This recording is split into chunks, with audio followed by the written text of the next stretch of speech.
अभिषेक, आप हमेशा टाइम पे रहते हैं, एग्जैक्ट। बहुत बढ़िया। दुर्गेश, रजत, गुड इवनिंग। पूर्णिम, रिया, गुड इवनिंग, नमस्ते।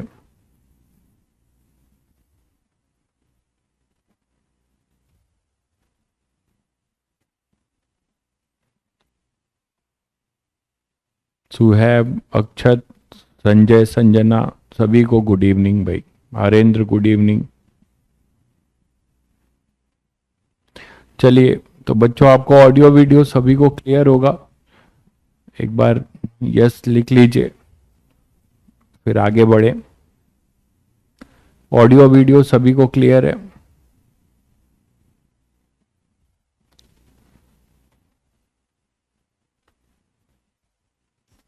ठीक है, चलिए। तो लास्ट टर्न पे सभी बच्चों को हम लोगों ने एक कॉन्सेप्ट देखा था। एटी और एआर का फॉर्मूला डिराइव किया था। तुम लोगों को मैंने होमवर्क दिया था। एक बड़ा सा डिफरेंशिएशन करके एक बड़ा फॉर्मूला डिराइव करने का, है ना, जिसमें आर भी चेंज हो रहा है और अपना थीटा भी, थीटा कैप और आर कैप दोनों चेंज हो रहे हैं, आर और है ना। तो उसमें प्रोडक्ट रूल लगा के बताया था वेलोसिटी निकालना और जनरल एक्सिलरेशन। तो कितने बच्चों ने ट्राई किया? कल का लेक्चर ही अपलोड नहीं हुआ? अरे ऐसा कैसे? कल का लेक्चर अपलोड नहीं हुआ? अच्छा, मुझे तो नहीं पता।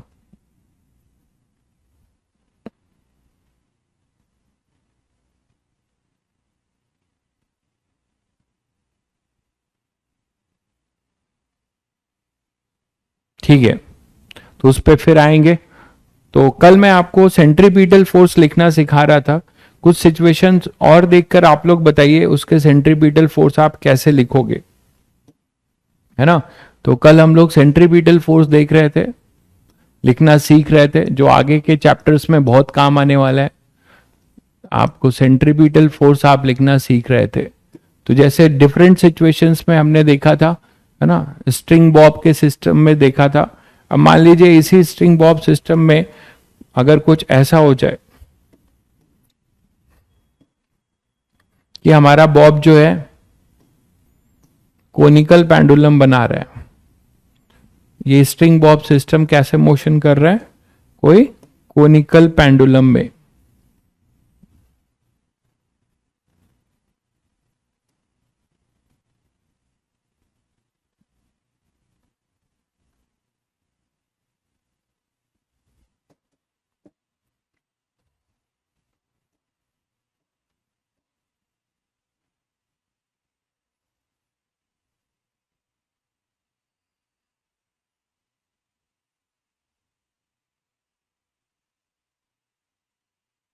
ये मान लो कोई कोनिकल पेंडुलम बना रहे हैं, ये स्ट्रिंग बॉब सिस्टम है।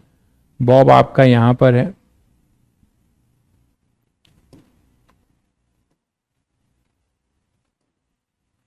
ठीक है। तो ये बॉब जो है इस तरीके से मोशन करेगा, इस तरीके से मोशन करेगा, है ना। इसकी ट्रेजेक्ट्री अब ऐसे होगी, इस तरीके से मोशन कर रहा होगा, समझ गए होंगे। तो ये हॉरिजेंटल सर्कुलर बनाएगा। दो तरीके से आप इसको जो है देख सकते हो, एक हॉरिजेंटल सर्कल में मूव कर सकता है और एक एक वर्टिकल सर्कल में मूव कर सकता है ना। एक हॉरिजेंटल सर्कल में मूव कर सकता है और एक वर्टिकल। ये अपना स्ट्रिंग बॉब है, ये इस तरीके से मोशन कर सकता है या फिर ये ऐसे मोशन कर सकता है। ये जो मोशन होगा, that is called vertical circular motion, जो हम वर्क पावर में पढ़ेंगे। ये जो मोशन है इस तरीके से मोशन कर रहा है ना, इस तरीके से हॉरिजेंटल सर्कल बना रहा है, देख पा रहे हो। तो that is called conical pendulum. NLM section में अपलोड हो गया है, ठीक है, उसको मैं ठीक करा दूंगा। ठीक है, एनएलएम सेक्शन में हो गया है, उसको ठीक करा दूंगा। तो यहां पर जो है मान लो ये पार्टिकल मूव कर रहा है, तो इसके पास वेलोसिटी है, ये इस तरीके से कुछ वी वेलोसिटी से मान लो मूव कर रहा है। तो यहां पे आप सेंट्रीपिटल क्या लिखोगे? मान लो इसके पास कुछ वेलोसिटी है, ऑब्वियसली टेंजेंशियल वेलोसिटी होगी, है ना। टेंजेंशियल वेलोसिटी से मूव कर रहा होगा। तो which forces are responsible for centripetal, जल्दी बताओ तुम लोग। ये मास m है, इसका लेंथ l ले लेना, ठीक है। जल्दी बताओ कि इसका सेंट्रीपिटल फोर्स कौन रोल प्ले कर रहा है, यहां सेंट्रीपिटल फोर्स में किसका रोल प्ले हो रहा है, यहां सेंट्रीपिटल फोर्स में कौन लोग रोल प्ले कर रहे हैं, जल्दी बताइए। ये थीटा ले लेना, ये थीटा ले लेना, एक कोण बनेगा ना, एक कोण बनेगा T minus M G cos theta. गलत है भाई हरेंद्र, ठीक है, गलत है आपका ये क्वेश्चन। जिस सर्कल में मूव कर रहा है उसका सेंटर यहां पर है, ध्यान रखिएगा। जिस सर्कल में ये मूव कर रहा है ये हॉरिजॉन्टल सर्कल में मूव कर रहा है। अगर ये वर्टिकल सर्कल में मूव करता, जो कल हम लोगों ने किया भी था, अगर ये वर्टिकल सर्कल में मूव करता जो हम लोगों ने किया था, ठीक है, तो वो आप यहां से बता सकते थे। तो ये हॉरिजॉन्टल सर्कल में मूव कर रहा है, तो अगर ये हॉरिजॉन्टल सर्कल में मूव कर रहा है तो इसका आपको सेंट्रीपिटल फोर्स बताना होगा। तो उसके लिए जिस सर्कल में कर रहा है, ठीक है भाई, ये थर्ड लेक्चर है कि सेकंड लेक्चर मुझे खुद ही याद नहीं है, आप देख लीजिएगा। आई थिंक सर्कुलर का ये थर्ड लेक्चर है, यस ये थर्ड लेक्चर है। तो यहां पर अपने पास जो है ये थीटा है, तो ये 90 माइनस थीटा होगा। तो आपको इस सेंटर की तरफ लेट फोर्स देखना पड़ेगा, यहां पर mg हो जाएगा, ठीक है। और अपना जो टेंशन होगा सभी को पता है, वो स्ट्रिंग के लॉन्ग ऐसा होगा। इसके दो कंपोनेंट आपको अब लेने होंगे, एक कंपोनेंट जो होगा वो सेंटर की तरफ लेना होगा, देखिए। तो एक कंपोनेंट आप इसका लेंगे इधर, वो हो जाएगा t cos थीटा, और एक हो जाएगा अपना t sin थीटा। तो ये थीटा है, ये 90 हो जाएगा, और ये अपने पास ये थीटा है तो ये भी थीटा होगा। ये टेंशन हो गया, इसके दो कंपोनेंट हो गए t cos थीटा, और इधर हो गया अपना t sin थीटा।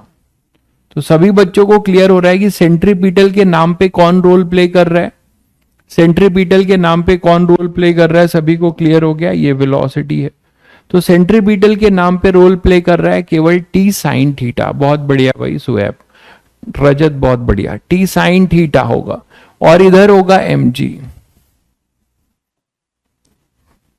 इधर होगा अपना mg। तो t cos थीटा mg के बराबर होगा, ठीक है, t cos थीटा अपना mg के बराबर होगा। तो in vertical direction Newton first law लगा रहे हैं, इन वर्टिकल डायरेक्शन जो रेलिवेंट इक्वेशन है वो आप क्या लिखेंगे, रेलिवेंट इक्वेशन होगा इन वर्टिकल डायरेक्शन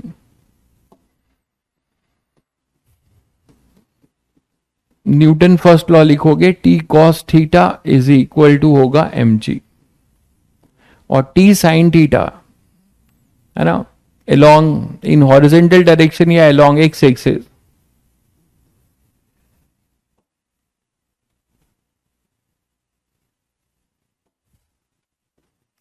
तो इन हॉरिजॉन्टल डायरेक्शन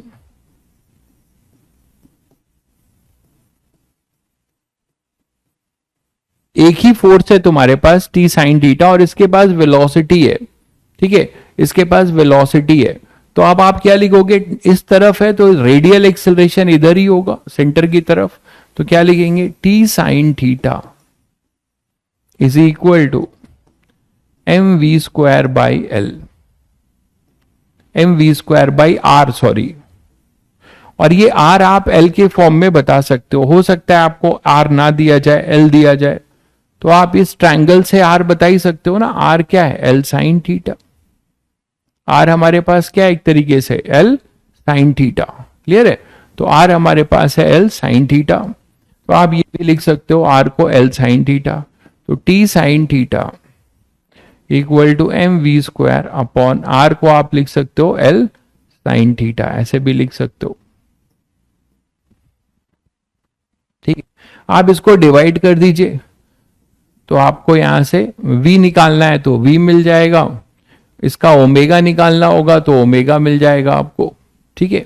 ओमेगा अगर आपको निकालना होगा तो ओमेगा मिल जाएगा। इसकी एंगुलर वेलोसिटी कि ये जो ओमेगा होगा ना, ओमेगा क्या लिखेंगे आप, v बाई आर, ठीक है। तो v बाई आर को आप ओमेगा लिख लेंगे, तो यहां से भी कर सकते थे आप, ओमेगा को v बाई आर लिख के या v को आर ओमेगा लिख के आप ऐसा भी कर सकते थे, m ओमेगा स्क्वायर आर, ये भी लिख सकते थे। तो वहां से आप ओमेगा, जहां आपको जैसी जरूरत पड़े आप लिख सकते हैं।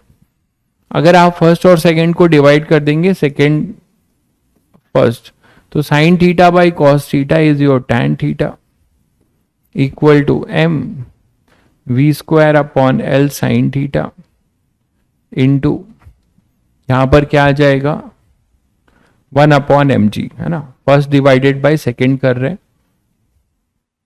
तो ये mg अपना नीचे आ जाएगा, तो ये कैंसिल हो जाएगा। साइन को इधर ले आओ तो बचेगा cos theta equal to V square upon G L, ठीक है। तो v अगर आप निकालना चाहेंगे तो under root G L cos theta, omega निकालना चाहेंगे तो ओमेगा आ जाएगा v बाई आर करके, तो वहां से आप निकाल सकते हैं। तो ये अपना ये रेलिवेंट इक्वेशन यहां से होगा, ठीक है। तो आपको ये ध्यान रखना होगा कि आप किधर जो है इक्वेशन लिख रहे हैं, अकॉर्डिंगली आपको कंपोनेंट ब्रेक करना पड़ेगा। फ्रिक्शन नहीं पढ़ा है आपने, तो अगर फ्रिक्शन नहीं पढ़ा है तो थोड़ा सा दिक्कत हो सकता है। जो रिलेटेड क्वेश्चन होंगे फ्रिक्शन से, है ना, वो उसमें आपको दिक्कत हो सकता है थोड़ा बहुत। फ्रिक्शन कंप्लीट कर लो जल्दी से तब तक, है ना।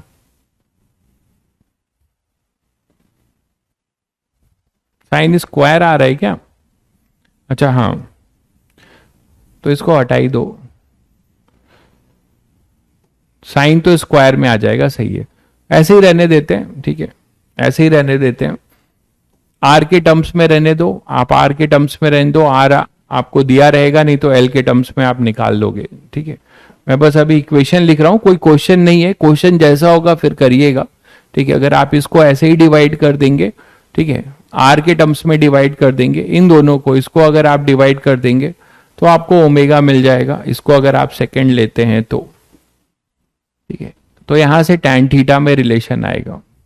तो सेकंड बाई फर्स्ट अगर आप करना चाहें, क्वेश्चन नहीं है तो मैं कुछ भी दिया नहीं है कि क्या करना है, इसीलिए इसको छोड़ रहा हूं। टैन थीटा इक्वल टू, यहां से आप बता सकते हो omega square r by g ना, तो g tan theta by r omega लिख सकते हो, ठीक है। तो इस तरीके से आप कर सकते हो, क्वेश्चन में सब दिया होगा तो अकॉर्डिंगली आप करिएगा।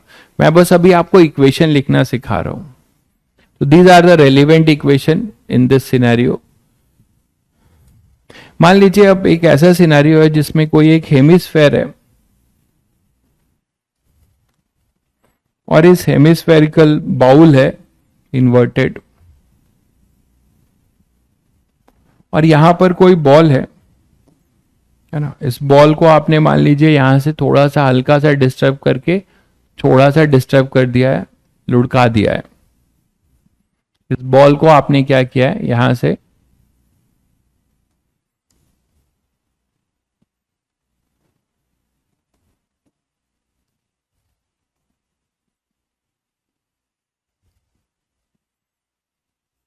ये है, ये मान लीजिए आपका बॉल है,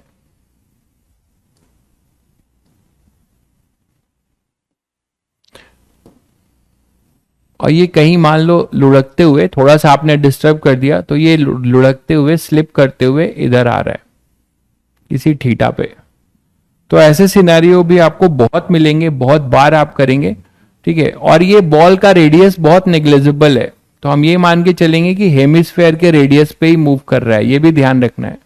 बॉल का रेडियस बहुत स्मॉल है, मतलब बॉल एक पॉइंट मास की तरीके से है, तो हम ये मान के चलेंगे कि बॉल अपना कितने रेडियस में मूव कर रहा है, जो हेमिस्फेयर का रेडियस है आर। अगर बॉल का भी रेडियस होगा तो आर प्लस क्या हो जाएगा, स्मॉल आर। तो बॉल एक पार्टिकल है ऐसा मान के चल रहे हैं। तो यहां पर अपने पास ये किसी वर्टिकल पोजीशन थीटा पे है मान लो, तो आपको बताना है कि क्या रेलिवेंट इक्वेशन यहां पे लिखेंगे इस पॉइंट पे, what is net centripetal force. यहां से हल्का सा हमने इसको डिस्टर्ब कर दिया और यहां आने के बाद मान लो इसके पास कुछ वेलोसिटी है, ये वेलोसिटी भी हम वर्क पावर एनर्जी पढ़ेंगे तो निकालेंगे। अभी बस आपको इक्वेशन लिखना जानना जरूरी है। यहां सेंट्रीपिटल क्या लिखेंगे, यहां सेंट्रीपिटल क्या लिखेंगे, जल्दी बता दीजिए। यहां सेंट्रीपिटल क्या लिखेंगे,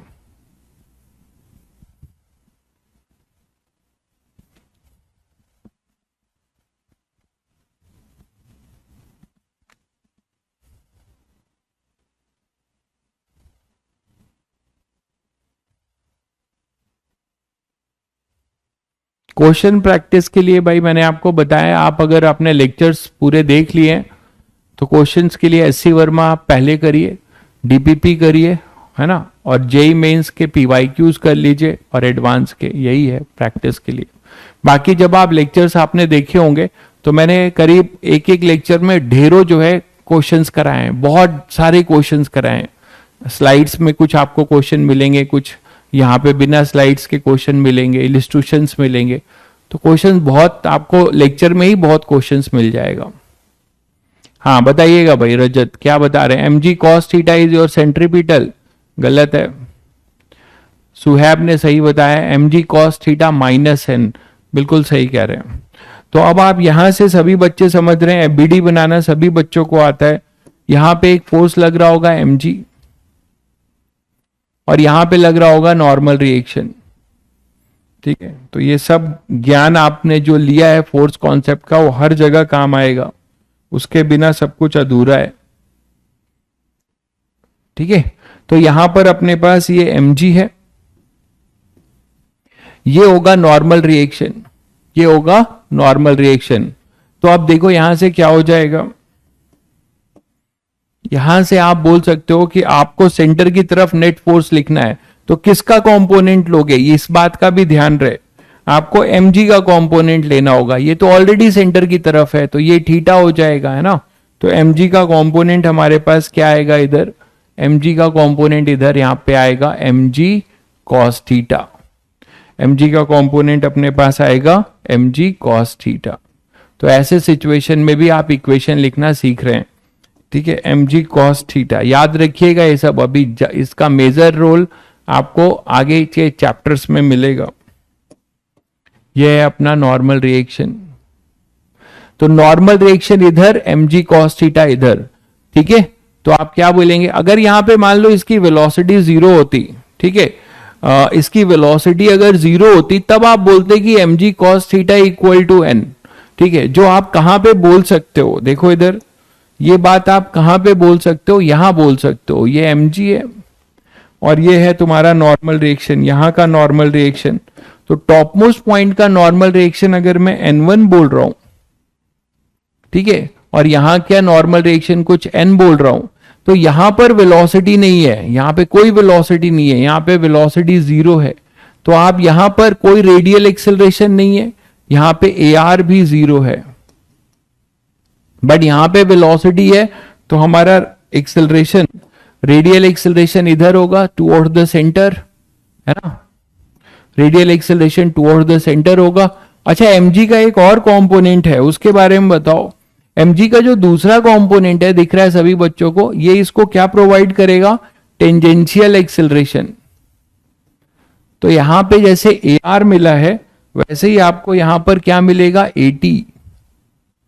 तो ये नॉन यूनिफॉर्म सर्कुलर मोशन करेगा, ये AT कहलाएगा और ये अपना AR कहलाएगा। सभी बच्चों को क्लियर हो गया, ठीक है ना, सभी बच्चों को क्लियर हो गया।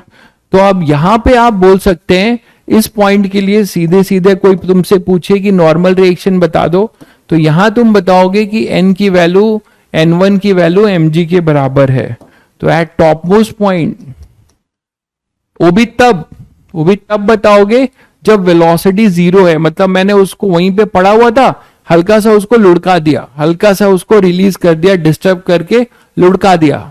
अगर मैंने वहीं से कुछ वेलोसिटी दे दी होती, अगर मैं टॉप मोस्ट पॉइंट पे ही उसको कुछ वेलोसिटी दे देता तो यहां पे रेडियल एक्सेलरेशन होता, शायद सभी लोग समझ रहे हैं।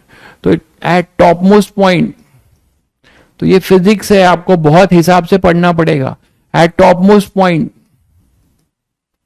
क्या लिखेंगे आप बताइए? N1 is equal to mg। कुछ भी परफेक्ट नहीं है, ये फिजिक्स में यही दिक्कत है। This is a situational subject. कोई चीज फिक्स नहीं है कि sir n equal to mg तो हर जगह n इक्वल टू mg, ऐसा नहीं होने वाला है। सिचुएशन चेंज होगा, आपको देख के लिखना होगा। At top most point n equal to mg, ठीक है। At any point at theta, at B ले लेते हैं, इसको बी बोल देते हैं। एट बी क्या क्या इक्वेशन लिखेंगे? Net force in toward the centre होगा mg cos theta minus n, है ना। n माइनस नहीं करोगे क्योंकि net force in accelerated direction करते हो, तो mg cos theta minus n equal to m उस समय की वेलोसिटी अपॉन में रेडियस r। ये रेलिवेंट इक्वेशन होगा, है ना। रेडियल डायरेक्शन में, टेंजेंशियल डायरेक्शन, ये सब रेलिवेंट इक्वेशन है, याद रखिएगा। इन सब की आगे जरूरत पड़ेगी। अभी मैं आपको केवल इक्वेशन लिखना सिखा रहा हूं। टेंजेंशियल एक्सेलरेशन क्या होगा?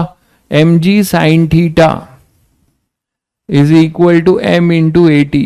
तो यहां से आपको एटी क्या मिलेगा? g sine theta. एटी क्या मिलेगा आपको? g sine theta. तो दिख रहा है सभी बच्चों को कि यहाँ पे टेंजेंशियल डायरेक्शन में, और ये पूरा का पूरा कैसा मतलब नॉन यूनिफॉर्म सर्कुलर मोशन है। ये कैसा मोशन होगा? नॉन यूनिफॉर्म सर्कुलर मोशन, ठीक है। अगर मान लो यही इन्वर्टेड हो जाए, यही जो है बाउल आपका इन्वर्टेड हो जाए, मतलब कोई एक बाउल है,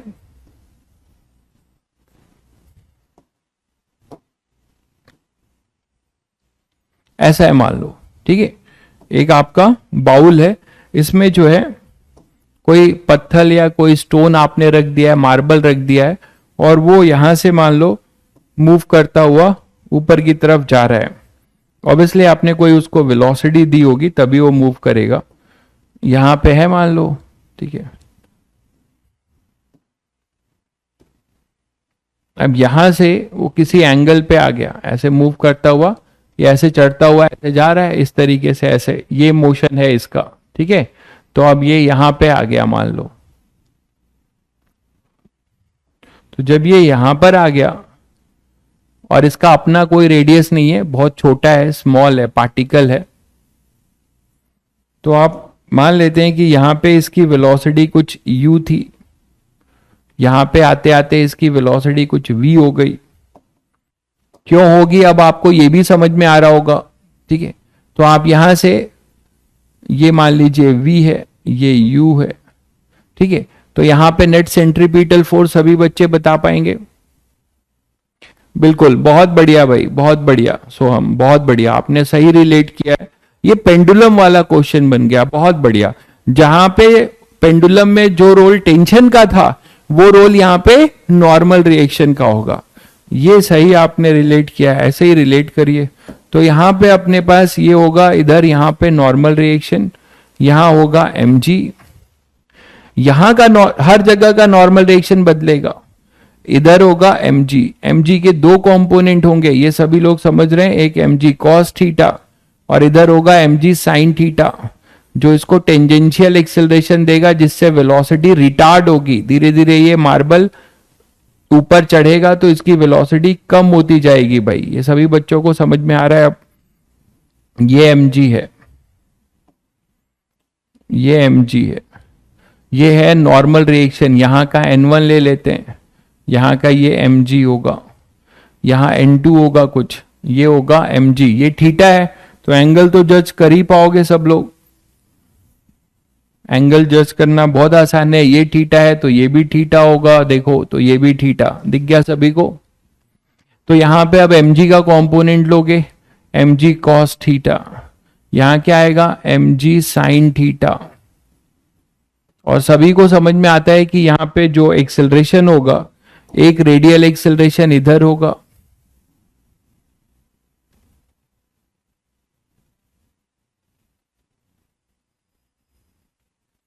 और एक टेंजेंशियल एक्सेलरेशन इधर होगा, है ना। तो अब AT और AR दिख रहा है, इधर होगा AR, ये होगा तुम्हारा AT।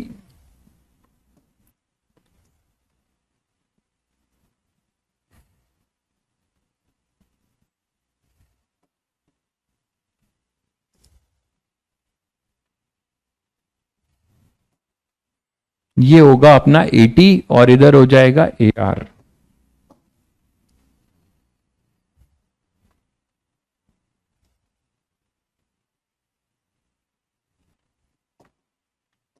ये हो जाएगा अपना AT, ये हो जाएगा mg sin थीटा।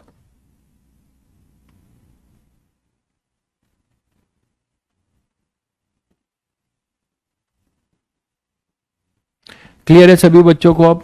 तो यहां पे अब रेलिवेंट इक्वेशंस फटाफट बता दीजिए। नेट सेंट्रीपिटल फोर्स का काम कौन कर रहा है?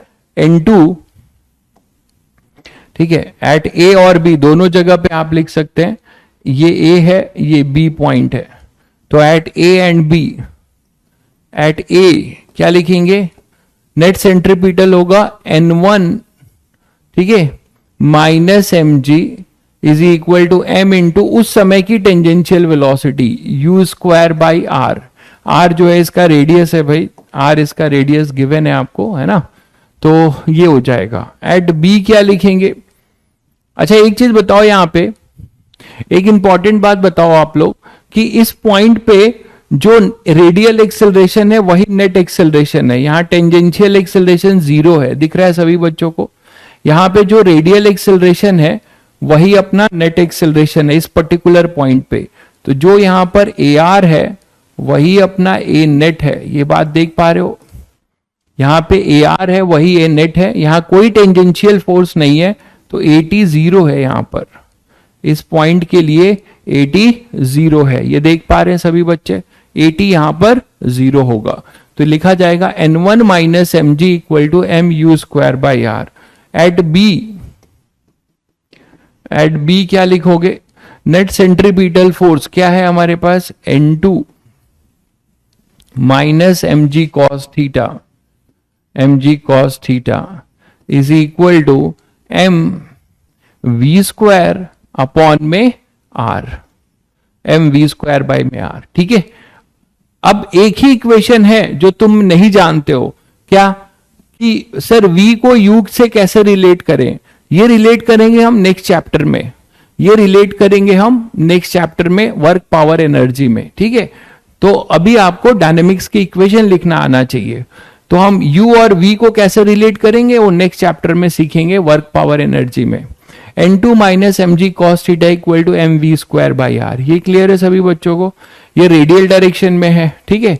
और यहां से आपको ये कौन सा है? Radial direction toward the centre आपने इक्वेशन लिखा है ना। टेंजेंशियल डायरेक्शन में एक ही इक्वेशन है, मैंने फ्रिक्शन नहीं लिया है। फ्रिक्शन होगा तो सभी बच्चों को पता है कि अगर फ्रिक्शन लेंगे तो यहां पे फ्रिक्शन भी लगेगा, तो टेंजेंशियल डायरेक्शन में फ्रिक्शन का रोल आ जाएगा, ठीक है। तो यहां पे अभी टेंजेंशियल डायरेक्शन में केवल कौन है? mg sin theta. तो यहां पे लिखा जाएगा mg sin theta is equal to m into AT। तो these are our relevant equations which we will use everywhere, ठीक है। तो ये अपने रेलिवेंट इक्वेशंस हो जाएंगे। तो अब सभी बच्चों को आई थिंक क्लियर हो गया कि कैसे जो है हम लोग लिख रहे हैं सेंट्रीपिटल और सेंट्रीपिटल फोर्स, ठीक है। चलिए अब एक कॉन्सेप्ट और सीखते हैं, कॉन्सेप्ट ऑफ सेंट्रीफ्यूगल।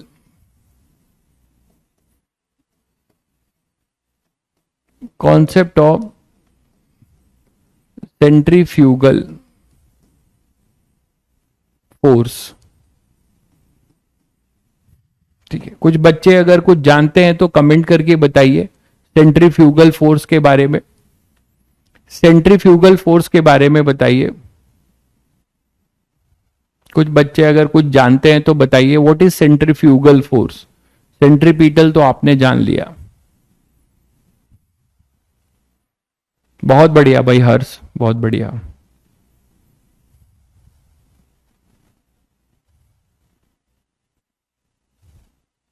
कमेंट करके बताइए। बाहर लगता है, अवे फ्रॉम द सेंटर, बिल्कुल सही कहा आप लोगों ने। समर्थ, बढ़िया, बहुत बढ़िया। समर्थ ने बताया है सही, बाहर तो लगता है। बट पहली बात मैं आपको बता दूं कि आपको लिखना चाहिए कि सर ये कोई फोर्स ही नहीं है, सेंट्रीफ्यूगल फोर्स नाम का कोई फोर्स नहीं है। अभी अपने दिमाग में ये छापो, ठीक है। कॉन्सेप्ट ऑफ सेंट्रीफ्यूगल फोर्स का मतलब है कि ये सूडो फोर्स है मेरे भाई, ये कोई फोर्स नहीं है, ये हम लगाएंगे इन rotating frame.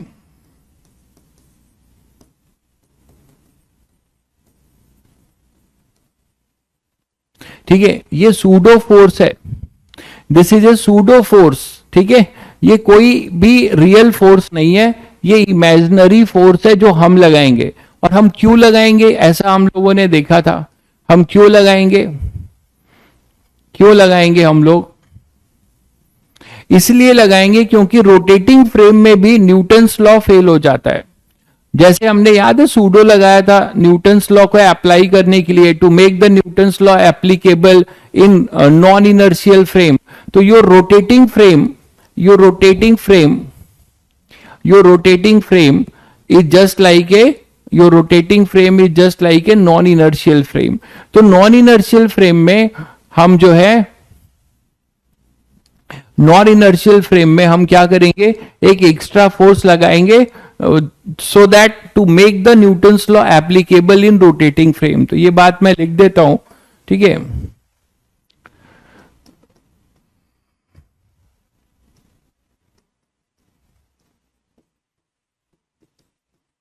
Newton's law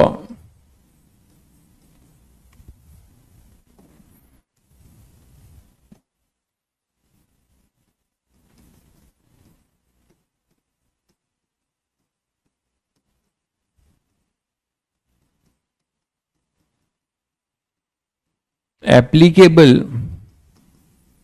in rotating frame,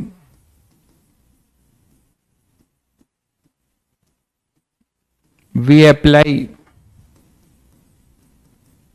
an imaginary force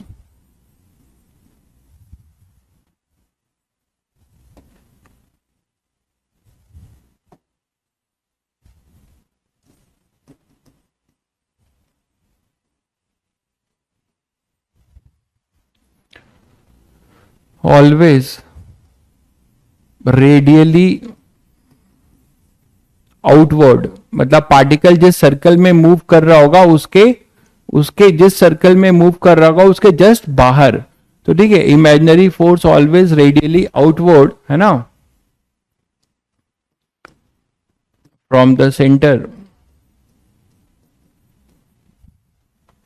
and whose magnitude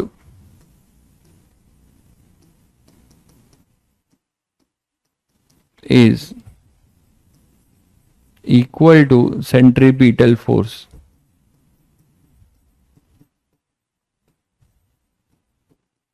whose magnitude is equal to centripetal force। आप ये भी बोल सकते हो, to make Newton's law applicable in rotating frame we apply an imaginary force always radially outward from the center and whose magnitude is equal to centripetal force। ठीक है, इसका मतलब ये हुआ कि सेंट्रीफ्यूगल कोई फोर्स नहीं होता। हम जब किसी बॉडी का फ्री बॉडी डायग्राम बनाएंगे रोटेटिंग फ्रेम में तो हमें फिर एक एक्स्ट्रा फोर्स लगाना होगा। रूल क्या है यहाँ पर कि हम हमेशा जो है उसको क्या करेंगे, रेडियली आउटवर्ड भेजेंगे।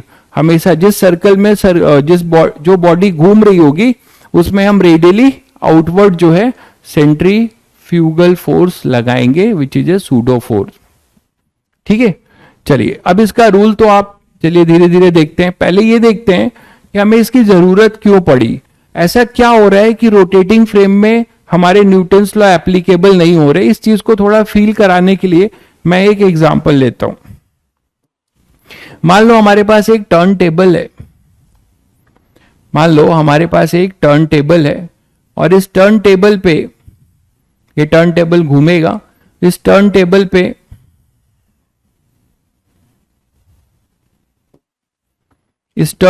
पे मान लो ये टर्न टेबल है, इस टर्न टेबल पे आपने कोई ब्लॉक रख दिया है, आपने कोई ब्लॉक रखा हुआ है इस टर्न टेबल पे। ये टर्न टेबल ऐसे घूम सकता है, ठीक है, ये ऐसे घूम सकता है और ये घूमेगा कांस्टेंट ओमेगा से। ये ऐसे घूम रहा है, मान लो कांस्टेंट ओमेगा, ओमेगा कांस्टेंट है भाई, ये भी इंपॉर्टेंट है।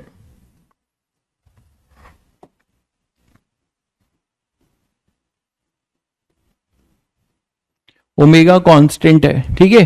तो ये जो है यहां पे एक ब्लॉक है,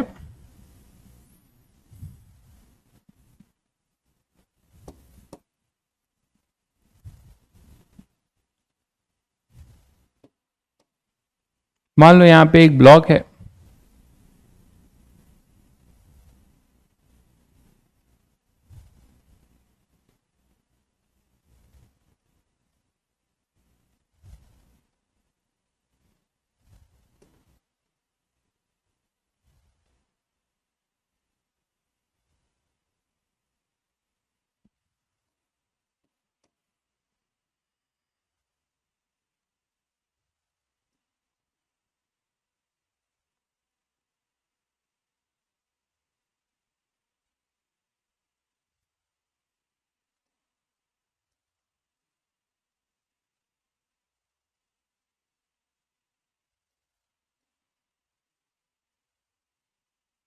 तो ये ब्लॉक जो है यहां पे रखा हुआ है, ठीक है, इस टर्न टेबल पे। ये ब्लॉक जो है इस टर्न टेबल पे रखा हुआ है, दिख रहा होगा सभी बच्चों को। अब ये बोला जा रहा है कि एक ऑब्जर्वर, दो ऑब्जर्वर बैठा रहा हूं, एक ऑब्जर्वर जो है टेबल पे है, सेंटर पे है, यहां पे जहां से रोटेट हो रहा है ये, ठीक है, और सेंटर से इसकी डिस्टेंस आपको दी हुई है। ये सेंटर से ये इसका जो ये डिस्टेंस है, ये बहुत छोटा ब्लॉक है, इसका डायमेंशन नेग्लिजिबल ले रहे हैं, तो जिस ये एंड जिस रेडियस पे हम मान के चल रहे हैं वो भी उसी पे है, आप इसको सेंटर तक ले सकते हो, ठीक है। और यहीं पर सेंटर पे एक ऑब्जर्वर बैठा है, ठीक है, एक सेंटर पे ऑब्जर्वर बैठा है और एक यहां पर बैठा है, अर्थ पे बैठ के देख रहा है। तो ये अर्थ पे है और ये सेंटर वाला है, ये अपना इनर्शियल फ्रेम है, आईएफ ऑब्जर्वर है, ये अपना एनआईएफ है, ये बनेगा एनआईएफ, ठीक है। रोटेटिंग फ्रेम वाला ऑब्जर्वर जो बनेगा वो एनआईएफ है, ठीक है। अब देखो कि ये जो ब्लॉक है इसका मास m ले लेते हैं और ये इसमें एक कंडीशन दी हुई है, इसका मास m है, ये स्लिप नहीं कर रहा है, ये ब्लॉक जो है टेबल के साथ साथ घूम रहा है, ये दिया हुआ है, ये कंडीशन लेके चल रहे हैं कि ब्लॉक मतलब फ्रिक्शन रहा होगा, does not slip with respect to turn table. Turn table के साथ ब्लॉक जो है स्लिप नहीं कर रहा है, वो साथ साथ घूम रहा है, टेबल के साथ साथ घूम रहा है। कौन घुमा रहा होगा? ऑब्वियसली फ्रिक्शन घुमा रहा होगा, ठीक है। मान लेते हैं कि ये आर रेडियस में घूम रहा है यहां पे। अब इसको बोला गया, दो टास्क दिया गया, ठीक है, दो जो है आपको टास्क दिया गया। पहला टास्क ये दिया गया कि इसको बोला गया कि इसकी एबीडी बनाओ और रेलिवेंट इक्वेशन लिखो। तो अगर हम इसकी एबीडी बनाना शुरू करें, एबीडी ऑफ ब्लॉक,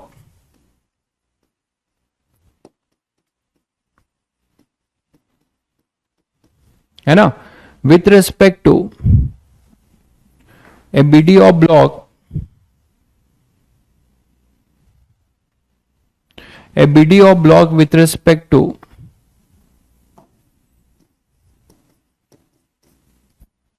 अर्थ, तो क्या क्या दिखाओगे बताओ आप लोग। और इसको अर्थ वाले को क्या दिख रहा होगा? अर्थ वाले को क्या दिखेगा? अर्थ वाले को यही तो दिखेगा कि ये ब्लॉक जो है टेबल के साथ साथ एक सर्कुलर मोशन कर रहा है। कितने रेडियस का? आर रेडियस का। तो जब अर्थ वाले को दिखेगा कि ब्लॉक जो है आर रेडियस में सर्कुलर मोशन करेगा, तो एक सेंट्रीपिटल फोर्स होगा जो उसको सर्कुलर मोशन करा रहा होगा। ठीक है, तो अगर हम ब्लॉक की एबीडी बना रहे हैं, तो जैसे ये ब्लॉक है अपना,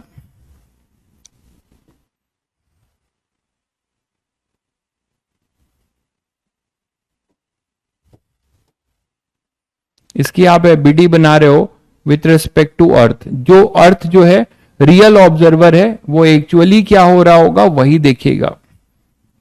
तो इसको यही दिख रहा होगा कि जो अपना ब्लॉक है ये एक सर्कुलर मोशन कर रहा है ना, एक सर्कुलर मोशन कर रहा है आर रेडियस में, टेबल के साथ साथ घूम रहा है बिल्कुल। तो टेबल के साथ साथ घूम रहा है, तो इस पे जो फोर्स लगेगा वो फोर्स लगाना शुरू करेगा। यहां पे ऊपर लगेगा नॉर्मल रिएक्शन जो टेबल से, और mg तो नीचे लगेगा पूरा। दिख रहा है सभी बच्चों को? तो कमेंट करके बताएंगे आप लोग कि यहां पर अर्थ के रिस्पेक्ट में इसको सर्कुलर मोशन कराने के लिए विच फोर्स इज रेस्पॉन्सिबल। ठीक है, एप्लीकेबल का मतलब कि मान्य होना, समझ गए भाई? एप्लीकेबल का मतलब कि वहां पर वो चीज अप्लाई हो पाएगा, केवल वहीं पे मान्य होगा, दैट इज कॉल्ड एप्लीकेबल। चलिए, तो यहां पे मुझे बताइए, यहां पे मुझे ये बताइए आप लोग कि कौन सा फोर्स, एन तो ऊपर लग गया, mg नीचे लग गया, ये अपना सेंटर है, ये सी है, ये सी सेंटर है। तो सी सेंटर है, तो अर्थ के रिस्पेक्ट में इसको सेंट्रीपिटल फोर्स कौन देगा? फ्रिक्शन। बहुत बढ़िया भाई ओजस्वी, कुमकुम, बहुत बढ़िया। तो ओजस ये सॉरी फ्रिक्शन जो है, फ्रिक्शन जो है सेंट्रीपिटल फोर्स देगा बिल्कुल। तो यहां पे इस पे जो फ्रिक्शन लग रहा होगा वो टेबल ने इस पे फ्रिक्शन ऐसे लगाया होगा, इसके बॉटम पे, इसका जो बॉटम फेस है उस पे टेबल ने फ्रिक्शन फोर्स ऐसा लगाया होगा, which is giving you static friction लगेगा भाई, क्योंकि स्लिपिंग नहीं हो रही है। तो स्टैटिक फ्रिक्शन टेबल ने ब्लॉक को सेंटर की तरफ लगाया होगा। आप इस चीज को फील थोड़ा नहीं कर पा रहे होगे, आप ऐसे सोचो अब जरा, ये फील दिलाएगा आपको नॉन इनर्शियल फ्रेम वाला। कैसे? जब आप इसको घुमाओगे, है ना, जैसे रस्सी है, ठीक है, जैसे रस्सी है, रस्सी को अगर आप स्टोन से बांध देते हो, अरे भाई संजीव पढ़ाई लिखाई करो यार, कब वर्क पावर स्टार्ट होगा ये सब मेरे पास नहीं, इसका कोई चिट्ठा है कि कब मैं वर्क पावर ड्यू डेट बता दूं आपको। ठीक है, आप पढ़ाई करो यार, ये चैप्टर खत्म होगा तो वर्क पावर शुरू होगा, ये आपको भी पता है। ठीक है, ये सब पूछ के आपको क्या फायदा होगा? तो यहां पर क्या हो रहा है कि इसमें मैं ये कह रहा हूं आपको कि यहां पर जो है जब ये रोटेट हो रहा होगा तो इसकी स्लिपिंग की टेंडेंसी बाहर को होगी। ये तो सभी बच्चे देख पा रहे हैं कि अभी आप जो बुक है उस पे कोई भी चीज रखो और उसको घुमाओ तो क्या होगा, वो बाहर की तरफ जाएगा ना। तो बाहर की तरफ जाएगा मतलब उसकी टेंडेंसी जो होगी, उसकी जो टेंडेंसी जो होगी टेबल के रिस्पेक्ट में बाहर की तरफ स्लिप करने की है। इसीलिए फ्रिक्शन फोर्स रिलेटिव मोशन को अपोज करता है। तो टेबल के रिस्पेक्ट में इसका रिलेटिव मोशन बाहर की तरफ है, तो यहां पे फ्रिक्शन फोर्स लगेगा अंदर की तरफ। तो दैट इज द रीजन। तो यहां सब कुछ जस्टिफाइड है। और ये बंदा जो अर्थ वाला है वो फटाफट इक्वेशन लिखेगा, वो बोलेगा N इक्वल टू mg हो गया और Fs इक्वल टू हो गया, ये ओमेगा से मूव कर रहा है ना, ये ओमेगा से मूव कर रहा है। तो सेंट्रीपिटल फोर्स क्या लिखेगा वो, m Fs equal to m omega square R, ये लिख देगा। तो दो रेलिवेंट इक्वेशन ये लिख देगा। ठीक है, दो रेलिवेंट इक्वेशन ये फटाफट लिख देगा। सभी को क्लियर है? अब आप लोग फ्रिक्शन पढ़ ही चुके हो, कोई बच्चा अगर यहां पूछेगा, एक क्वेश्चन हम लोग बना सकते हैं कि what is the mu minimum, what is the mu minimum या what is the omega minimum, है ना। म्यू दिया होगा, मान लो आपसे पूछेगा what is omega minimum so that block does not move, है, ब्लॉक डज नॉट स्लिप। वो ओमेगा बता दो कि किस ओमेगा से हम इसको घुमाएंगे जिससे कि ब्लॉक जो है स्लिप ना करे, साथ साथ घूमे, एक क्वेश्चन बन जाएगा। ठीक है, तो ये चीज आप यहां से भी कर सकते हो। जैसे आप मान लो इसमें चाहते हो कि ओमेगा मिनिमम चाहिए, तो एक ही कंडीशन लिखोगे, for omega min so that block does not slip. तो फ्रिक्शन का क्वेश्चन हो गया। क्या करने वाले हो, F S less than equal to F S max, यही तो करते हो। और एफ एस क्या हो जाएगा, M omega square R less than equal to F S max. F S max होगा म्यू इंटू एम जी। तो यहां से आपको ओमेगा पे कंडीशन मिल जाएगी, म्यू जी अपॉन में आर अंडर रूट, मिल गया आपको। ठीक है, तो omega less than equal to mu G upon R, ये क्लियर है सभी बच्चों को। तो ओमेगा मिनिमम नहीं, सॉरी मिनिमम तो कुछ भी हो सकता है, यहीं से आपको क्लियर हो रहा होगा कि मिनिमम मैक्सिमम का इंपॉर्टेंस। ओमेगा यहां पर हम लोग क्वेश्चन पूछ सकते हैं, ओमेगा मैक्स ज्यादा से ज्यादा कितने ओमेगा से घुमाएंगे कि ये मूव ना करे। कम का क्या मतलब है, कम का मतलब क्या है, वो तो ना भी घुमाओ तो बैठा रहेगा। ठीक है, तो यहां से अपने पास ओमेगा ये आ जाएगा। अब यहां से अपने पास जो ओमेगा आएगा वो ओमेगा मिन होगा। ओमेगा मिन का ये मतलब है कि ये आपकी इक्वलिटी सेटिस्फाइड होगी। तो लो एक क्वेश्चन बन जाएगा बढ़िया, under root mu G by R. ठीक है, तो ये तो अभी जो भी हमने किया अर्थ के फ्रेम में सब कर दिया। ठीक है, F S M omega square R कैसे आया, देखिए आपको पता है कि एफ एस एक कैसा रोल प्ले कर रहा है, this is moving toward acting toward the centre. तो जब सेंटर की तरफ लग रहा है मेरे भाई, और ये इसकी एक वेलोसिटी भी तो होगी इस डायरेक्शन में, तो ये जो वेलोसिटी है जो ब्लैक बोर्ड के प्लेन के अंदर जा रही है ओमेगा है ना, तो इस वेलोसिटी की वजह से या ओमेगा के वजह से इस पे एक रेडियल एक्सेलरेशन है, यहां एक रेडियल एक्सेलरेशन है, इसीलिए लिखा गया है कि एफ एस को मैंने, ये रेडियल एक्सेलरेशन होगा तो एफ एस इक्वल टू मैं न्यूटन सेकेंड लॉ लगा रहा हूं। ये क्या लगाया मैंने, न्यूटन सेकेंड लॉ लगाया है भाई। ठीक है, ये न्यूटन सेकेंड लॉ लगाया गया है, F S is equal to M omega square R. A R की वैल्यू आपको बता चुका हूं, वी स्क्वायर बाई आर भी हो सकती है, या V equal to R omega से ओमेगा स्क्वायर आर, यही चीज तो किया गया है, यही चीज किया गया है। ठीक है, तो आप यहां से इस क्वेश्चन को अर्थ के रिस्पेक्ट में इजीली सॉल्व कर सकते हो। बट हम चाहते हैं कि ये चीज जो है, अब इसको दिया गया यही टास्क। ठीक है, चलिए अब इसको ये टास्क दिया गया नॉन इनर्शियल वाले को, जो सेंटर पे बैठा है। तो जो सेंटर पे बैठा है उसको ये टास्क दिया गया कि बताओ कि अब आप जो है जो देख रहे हो वो लिखो, इसकी एबीडी बनाओ। तो अब हम इसकी एबीडी बनाने जा रहे हैं नॉन इनर्शियल फ्रेम में। ठीक है, तो इसकी एबीडी हम बनाने जा रहे हैं नॉन इनर्शियल फ्रेम में। तो ABD of block in rotating frame,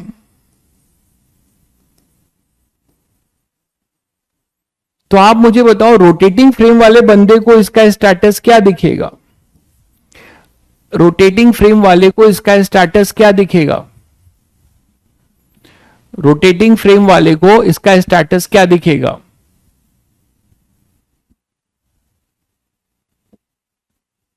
हाँ बहुत बढ़िया भाई पूर्णिम, इसको रेस्ट पर दिखेगा, बिल्कुल इसको रेस्ट पे दिखेगा। क्यों, क्योंकि जैसे जिस ओमेगा से ये घूम रहा होगा, आप मैरीगो राउंड झूले पे जैसे बैठते हो अपने दोस्त के साथ, तो दोनों लोग घूम रहे होते हो।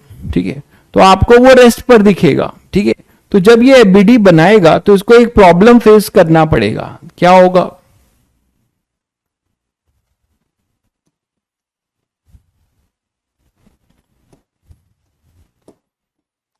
ये जो देखेगा कि जब ये इसकी एबीडी बना रहा होगा तो ये इसको फोर्सेस ये भी लगाना शुरू करेगा, तो ये न्यूटन फर्स्ट लॉ लगाएगा ना, बोलो, ये न्यूटन फर्स्ट लॉ लगाएगा। इसी आर रेडियस पर ये क्या लगाएगा, न्यूटन फर्स्ट लॉ। इसको ये क्या दिखेगा, रेस्ट पर। तो जब ये इसको रेस्ट पर नजर आने लगेगा, है ना, जब ये इसको रेस्ट पर नजर आने लगेगा तो यहां तो ये नॉर्मल रिएक्शन लग रहा है, ठीक है, mg नीचे लग रहा है, ये भी ठीक है। बट इसको एक प्रॉब्लम ये होगा कि how he will justify the FS. अभी आपने देखा कि इधर तो इसको न्यूटन फर्स्ट लॉ जस्टिफाइड दिख रहा है, और साथ में अभी आपने देखा कि इधर एक एफएस भी लगेगा, तो यहां पर एफएस लग रहा होगा, ठीक। तो इसको ये रेस्ट पर दिखाई दे रहा होगा, तो रेस्ट पर के लिए दोनों डायरेक्शन में न्यूटन फर्स्ट लॉ, दोनों डायरेक्शन में न्यूटन फर्स्ट लॉ एप्लीकेबल है। तो यहां पर इस बंदे को प्रॉब्लम ये हुआ कि एन तो एम जी के बराबर है, इसको कौन बैलेंस करेगा। एफएस अगर यहां पर अपने पास एफएस लग रहा है और इसको ये रेस्ट पर दिख रहा है, इक्विलिब्रियम में है, तो नेट फोर्स दोनों डायरेक्शन में जीरो होना चाहिए, बट यहां तो एक एफएस है। तो शायद सभी बच्चों को समझ में आ गया कि due to change in frame of reference ऐसा हो रहा है, एक्चुअली ये रेस्ट पर नहीं है, ये सर्कुलर मोशन कर रहा है। तो क्या करेगा ये, जितना सेंट्रीपीटल फोर्स निकाला आपने उतना ही फोर्स ये बाहर लगा देगा। करेक्शन क्या होगा देखिएगा, करेक्शन ये होगा कि जो आपने अभी सेंट्रीपीटल फोर्स लिखा है, ये देखिए F S equal to M V square by R, ये अपना सेंट्रीपीटल फोर्स है। तो ये जो सेंट्रीपीटल फोर्स की वैल्यू है इतने का, वो रेडियल डायरेक्शन में बाहर एक सूडो फोर्स लगा दे, कितने का, एम ओमेगा स्क्वायर आर का। यहां पर अगर वो एम ओमेगा स्क्वायर आर का, एम ओमेगा स्क्वायर आर का यहां पर रेडियल डायरेक्शन में एम ओमेगा स्क्वायर आर का एक फोर्स लगा दे, तब ये बोलेगा कि हाँ अब तो हो गया। क्या बोलेगा वो कि हाँ ये तो रेस्ट पर नजर आने लगा। कैसे, N equal to M G, Newton first law, F S is equal to M omega square R, ये भी न्यूटन फर्स्ट लॉ। दोनों डायरेक्शन में हमने यहां पर क्या लगाया, सूडो लगा, सेंट्रीफ्यूगल लगा के न्यूटन फर्स्ट लॉ लगा दिया। बोलो भाई। तो शायद सभी बच्चों को यह बात समझ में आ गया कि आप सूडो, जैसे आप वहां पर भी सूडो लगा के जो न्यूटन फर्स्ट लॉ लगाते थे, this is same as with respect to earth Newton second law. तो उसी तरीके से यहां पर जो आपने ये लगाया है, इसी को आप क्या कह रहे हैं, सेंट्रीफ्यूगल सूडो, मतलब ये सूडो फोर्स है, ये आपने लगाया है और कहीं से लग नहीं रहा है, ये सेंट्रीफ्यूगल और सूडो। रूल क्या है, ऑलवेज रेडियली आउटवर्ड, ऑलवेज कैसा लगेगा, रेडियली आउटवर्ड।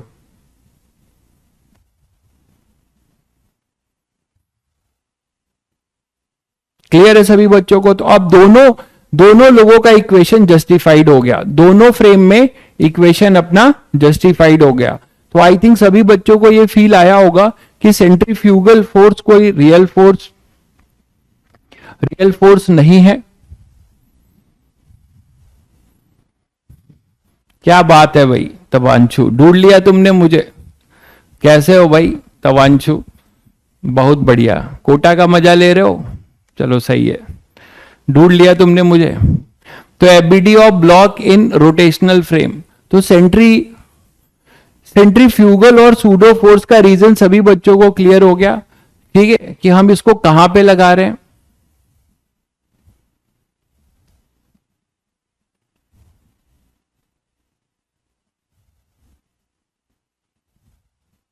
क्लियर है सभी बच्चों को।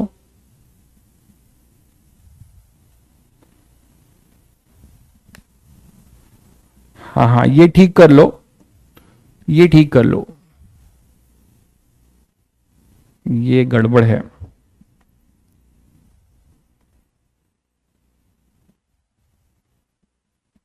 FIGUAL,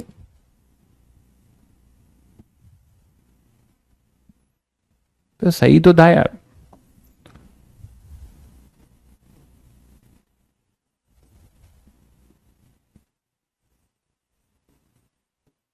ठीक है, तो सेंट्रीफ्यूगल फोर्स जो आप लगा रहे हो यहां पे,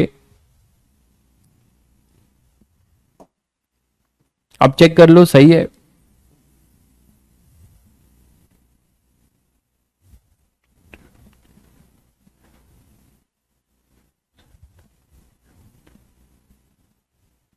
एक बार चेक करना।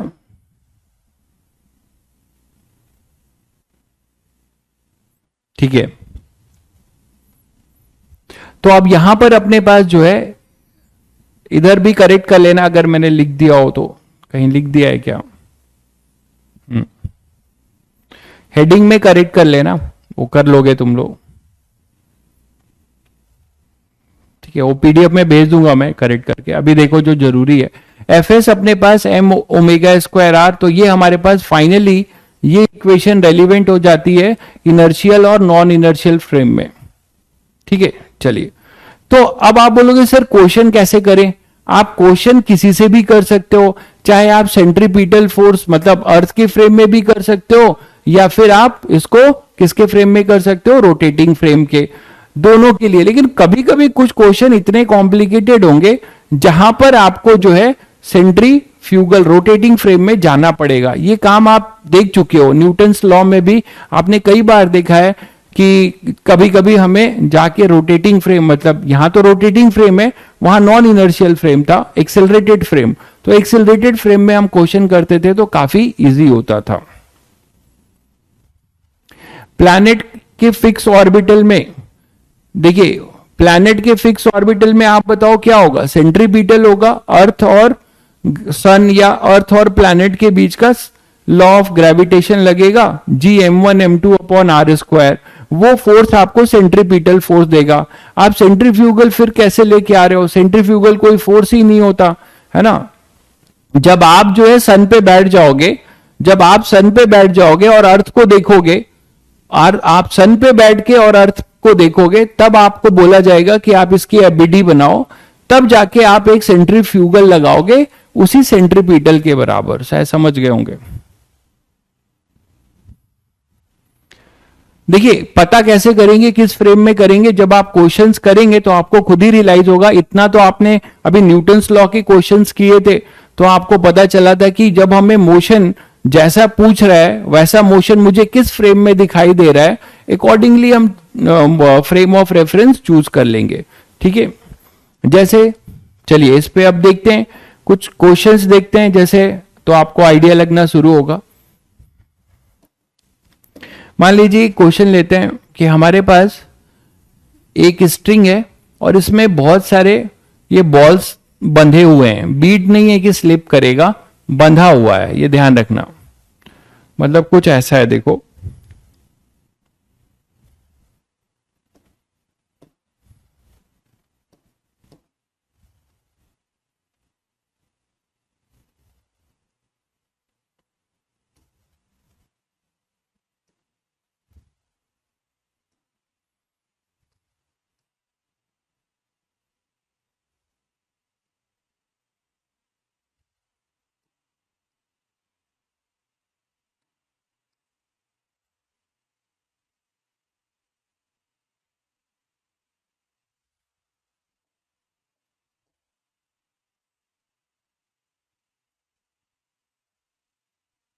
ठीक है, रस्सी से बंधे हुए हैं 3 बॉल, और यहां पर ये किसी पोल से यहां बंधा है और इसको आप घुमाना शुरू कर रहे हो, इसको आप घुमाना शुरू कर रहे हो इस तरीके से कांस्टेंट ओमेगा से, इसको आप घुमाना शुरू कर रहे हो कांस्टेंट ओमेगा से। ठीक है, इसका मास कितना है? इसका मास m है, इसका मास 2m है और इसका मास 3m है। इक्वल लेंथ है L, L और L, इक्वल लेंथ है L, L और L। ठीक है, हमें इन तीनों रस्सियों में टेंशन निकालना है। भाई श्याम, पढ़ाई करके ही बैकलॉग खत्म होगा और क्या कोई मैं आपको स्पेशल चीज नहीं बता सकता? यही बता सकता हूं कि बैकलॉग अगर करना तो सबसे पहले न्यूटन्स लॉ ऑफ मोशन वाला चैप्टर कर लेना, वो फंडामेंटल है मैकेनिक्स का, जिससे तुम जल्दी रिलेट कर पाओगे, यही बता सकता हूं। बाकी कंप्लीट करना तो आपको पढ़ के ही करना पड़ेगा, है ना। और अभी आपको बहुत सारी छुट्टियां मिली थी, उसमें अच्छा मौका था। तो ये कांस्टेंट ओमेगा है, ये L, L, L है। तो मैं क्या पूछ रहा हूं कि इन तीनों रस्सियों में टेंशन, जल्दी से बताइए तीनों रस्सियों के टेंशन का रेशियो। देखें कितने लोग बताते हैं। Find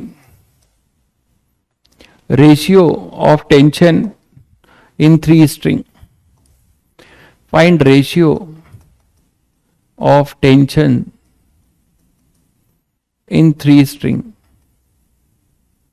in all the strings, मतलब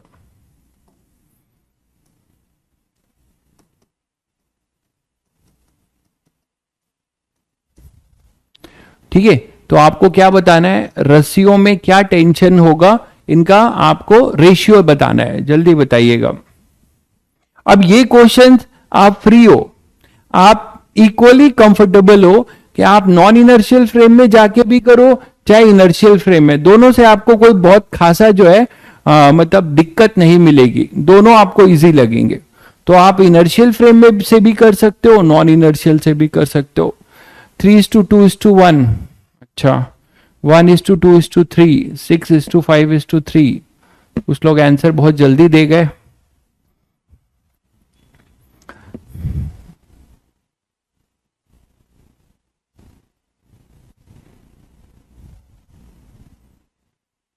सारे में सेम लगेगा शायद, अदिति ने बताया है।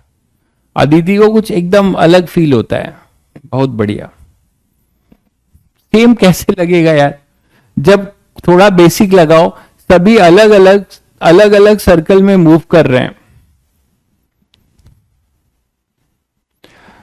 शिवम, मैंने आपको बताया आप नए स्टूडेंट हैं तो आप जो है फोर्स कॉन्सेप्ट का बैकलॉग कंप्लीट करिए और बाकी वर्क पावर एनर्जी से भी शुरू कर सकते हैं, बट जब तक आप फोर्स का बैकलॉग कंप्लीट नहीं करेंगे आपको मैकेनिक्स नहीं समझ में आएगी, दैट इज द प्रॉब्लम।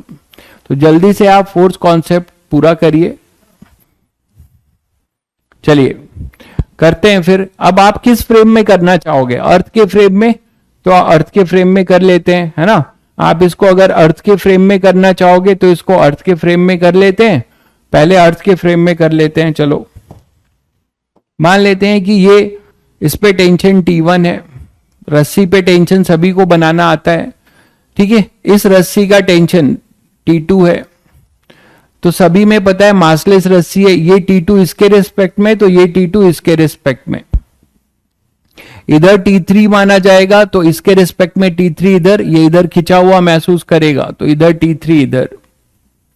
इस तरीके से टेंशन आपने मार्क किया। अब इनका फ्री बॉडी डायग्राम बनाओ अर्थ के रिस्पेक्ट में। तो अर्थ के रिस्पेक्ट में अगर आप फ्री बॉडी डायग्राम बनाओगे तो विथ रिस्पेक्ट टू अर्थ हम करने जा रहे हैं ये कुछ सवाल। तो विथ रिस्पेक्ट टू अर्थ करोगे तो आप मुझे बताओ कि ये जो बॉल आपको दिख रहा है, ये जो बॉल आपको दिख रहा है ना, ये जो बॉल आपको दिख रहा है, इस पे नेट फोर्स क्या लग रहा है?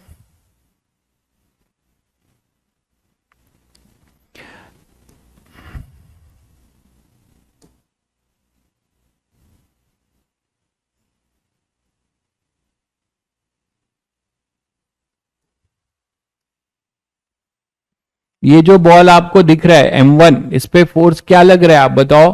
सेंटर की तरफ। इसका सेंटर कितनी रेडियस में मूव कर रहा है? L रेडियस में, है ना। ये L रेडियस में मूव कर रहा होगा, तो इस पे फोर्स क्या लगेगा बताएंगे आप लोग? इस पे नेट फोर्स क्या लगेगा? ये L रेडियस में मूव कर रहा है भाई, दिख रहा है सभी बच्चों को। तो L रेडियस में मूव कर रहा है तो नेट सेंट्रीपिटल फोर्स क्या होगा इस पे? ये सेंटर है इसका, ये O है, ये पॉइंट है O। तो क्या होगा? T1 minus T2 is equal to M omega. Omega सभी के लिए सेम है ना, M ओमेगा स्क्वायर L। ये हो जाएगा फर्स्ट इक्वेशन। ये क्लियर है सभी बच्चों को? अभी भी बहुत अलग अलग आंसर्स आ रहे हैं बच्चों के, ठीक है। V नहीं दिया है, ओमेगा दिया है, तो हम रेडियल एक्सेलरेशन जो है, ये जो रेडियल एक्सेलरेशन है वो ओमेगा के टर्म्स में लिखेंगे क्योंकि हमें ओमेगा दिया हुआ है। तो ओमेगा स्क्वायर L अपना रेडियल एक्सेलरेशन इसका होगा। इसी तरीके से अगर आप T2 की FBD बनाते हो, अगर आप T2 की FBD बनाते हो, ठीक है, अगर आप T2 की FBD बनाते हो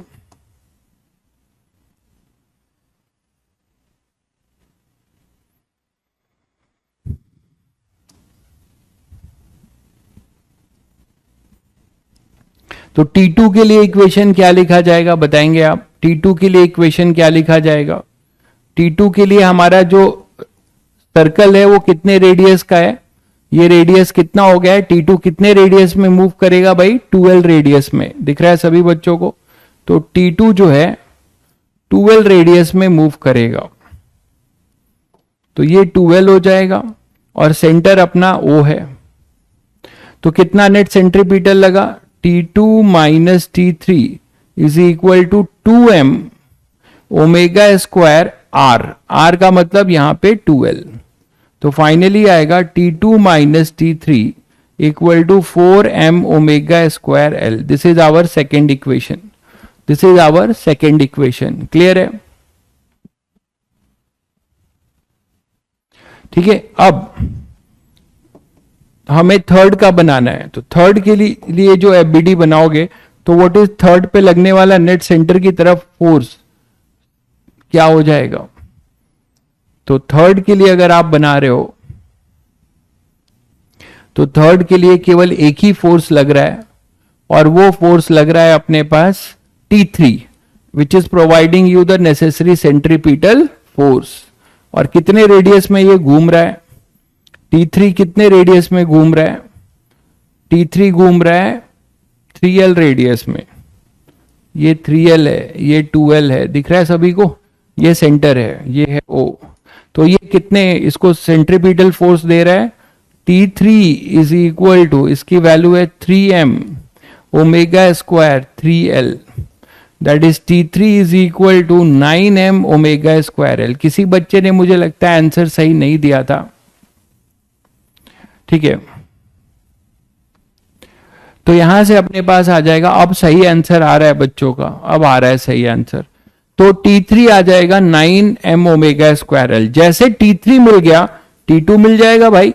देखो 4m omega square L plus T3.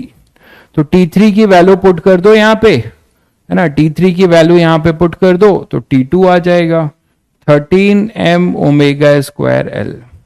मिल गया T2. इसी तरीके से यहां पे अब T1 निकालना है. तो T1 के लिए क्या करोगे? T1 कितना हो जाएगा? m omega square L plus T2. तो T2 की वैल्यू यहां पे पुट करो तो ये कितना हो जाएगा? 14. तो T1 कितना आ जाएगा finally? 14m omega square L. Check करना सभी लोग. ठीक है, चेक करना जरा. तो रेशियो क्या हो जाएगा? ठीक है. तो आंसर जो है किसी का सही नहीं आया था. बहुतों ने ट्राई किया, ये अच्छी बात है. तो यहां पर 13 और ये अपने पास 14 हो जाएगा. तो T1 is to T2 is to T3 हो जाएगा 14 इज टू 13 इज टू 9. तो T1 is to T2 is to T3, 14 is to 13 is to 9, 14 is to 13 is to 9. ठीक है, ये आ जाएगा. क्लियर है सभी बच्चों को? तो ये क्वेश्चन आपने सीधे सीधे अर्थ के रिस्पेक्ट में कर लिया. लेकिन ओमेगा सबका सेम होगा. कंस्ट्रेन मोशन सभी बच्चे समझते हैं. सब साथ साथ घूमेंगे, सब साथ साथ घूमेंगे. सभी का इक्वल एंगुलर डिस्प्लेसमेंट होगा. इसीलिए इसमें कभी मत परेशान होना कि थीटा आपका अलग होगा. ठीक है, थीटा सेम होगा ना. एक ही रस्सी से बंधे हुए सब एक साथ घूम रहे हैं अलग अलग सर्कल में. ठीक है, चलिए. अब आप बोलोगे सर क्या यही क्वेश्चन हम लोग नॉन इनर्शियल फ्रेम में करें? बिल्कुल कर सकते हो. तो सेम क्वेश्चन आप नॉन इनर्शियल फ्रेम में करना चाहो, ठीक है, तो आप इसकी एबीडी बना लो नॉन इनर्शियल फ्रेम में. ठीक है, हम इन सब यहीं पे मैं बना दे रहा हूं. आप बैठ जाओ रोटेटिंग फ्रेम में, मजे लो घूमने का. तो अगर आप रोटेटिंग फ्रेम में बैठ जाओगे तो ये अपना एनआईएफ ऑब्जर्वर है. एनआईएफ के रिस्पेक्ट में टेंशन आपने अभी मार्क किया था. इधर T1 था, ये T2 था, ये T2 ऐसा, ये T3, ये T3. ये तो आपने मार्क कर लिया. लेकिन जैसे ही आप एनआईएफ के रिस्पेक्ट में बैठोगे आपको क्या लगाना पड़ेगा? सेंट्रीफ्यूगल, है ना. सेंट्रीफ्यूगल क्या होगा? सेंटर से radially outward m omega square जो भी रेडियस होगा. तो फटाफट यहां पे अभी यहीं पे मैं बनाए दे रहा हूं. सेंट्रीफ्यूगल लगा रहा हूं इसके लिए T1 T2 और एक फोर्स एक्स्ट्रा लगेगा इस पे. क्या सेंट्रीफ्यूगल क्या लगेगा? मैं ऊपर दिखा रहा हूं जस्ट समझाने के लिए. लगेगा वो जस्ट यहां पर. चलो यहीं लगा देता हूं. ठीक है, तो यहां पे लगेगा एक सेंट्रीफ्यूगल. थोड़ा अलग दिखा रहा हूं जिससे कि आपको फील हो. यहीं दिखा रहा हूं. ठीक है, सेंट्रीफ्यूगल. इस पे सेंट्रीफ्यूगल लगा ऐसा लगेगा. यहां पर समझाने के लिए यहां लगाया. इस पे सेंट्रीफ्यूगल एक लगेगा और इस पे भी एक सेंट्रीफ्यूगल लगेगा. फटाफट बताओ इस पे सेंट्रीफ्यूगल की वैल्यू. फर्स्ट वाले पे सेंट्रीफ्यूगल की वैल्यू बताओ. कितने रेडियस में मूव कर रहा है? L कांस्टेंट ओमेगा से. तो क्या, और मास है m. तो सेंट्रीफ्यूगल फोर्स क्या होगा? m omega square L. ये सूडो मिला। इसके लिए सूडो क्या होगा, इसका मास है 2m और ये है ओमेगा स्क्वायर और ये लेंथ कितना है इसका 12 रेडियस में मूव कर रहा है। इसका सेंट्रीफ्यूगल क्या होगा 3m ओमेगा स्क्वायर और ये क्या हो जाएगा 3l। क्लियर है सभी बच्चों को? तो ये तीनों चीज आपने क्या देखा है, ये तीनों जो हमने बनाया है ये अपना क्या है, ये सेंट्रीफ्यूगल फोर्स है ना। ये हमने रोटेटिंग फ्रेम में है तो हमने क्या लगाया है इन सभी पे सेंट्रीफ्यूगल फोर्स। तो ये हमने सेंट्रीफ्यूगल फोर्स लगाया है।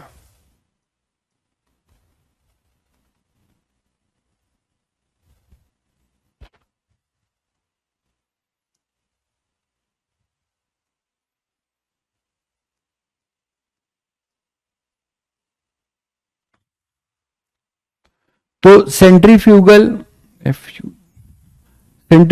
फोर्स जो आपने ये लगाया है इसी को आप इक्वेट कर दीजिए। तो इक्वेट करिए, अब यहां न्यूटन्स फर्स्ट लॉ लगेगा, apply Newton first law in every body. Centrifugal लगा दिया, अब आपको न्यूटन फर्स्ट लॉ लगाना है।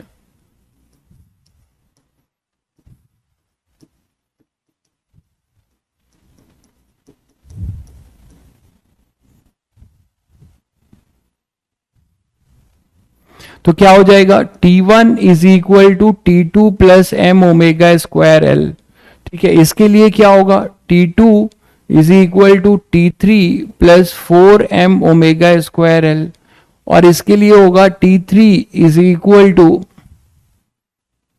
9m omega square L. Clear है भाई? तो बस यहां से आप सबकी वैल्यू आप पुट करेंगे, यहां से आपको मिल जाएगा। भाई थर्ड स्ट्रिंग पे बाकी दो बॉल का मास क्यों आएगा यार? है जो पढ़ाता हूं वो उसको ध्यान से नहीं सुनते हो क्या? बाकी दो मास का क्या लेना देना है? थर्ड की एबीडी बनाओगे। आप किस तरीके की फिजिक्स पढ़ रहे हो यार? मुझसे पढ़ने के बाद आपकी अंडरस्टैंडिंग नहीं बन पा रही है। आप 3m मास पे आप एबीडी बना रहे हो तो इसके मासेस का यहां क्या लेना देना? ठीक है, यहां पे जो रियल फोर्सेज लगेंगे अर्थ के रिस्पेक्ट में या फिर इसके रिस्पेक्ट में एक T3 लगेगा और एक सेंट्रीफ्यूगल लगेगा, इसके मास का यहां क्या लेना देना? कुछ भी सोचने लगते हो। क्लियर है? तो इस तरीके से आप दोनों फ्रेम में क्वेश्चन कर सकते हो। ठीक है, कभी कभी आपको इक्वली लगेगा कि भाई किसी भी फ्रेम से करें कोई दिक्कत नहीं, कभी कभी आपको रोटेटिंग फ्रेम में जाना पड़ेगा। ठीक है, चलिए नेक्स्ट बात करते हैं tension in a rotating rod. Tension आपने निकाला है रॉड का, मतलब स्ट्रिंग का, रॉड का भी निकाला है या रोप का निकाला है जब उसको लटका दिया था।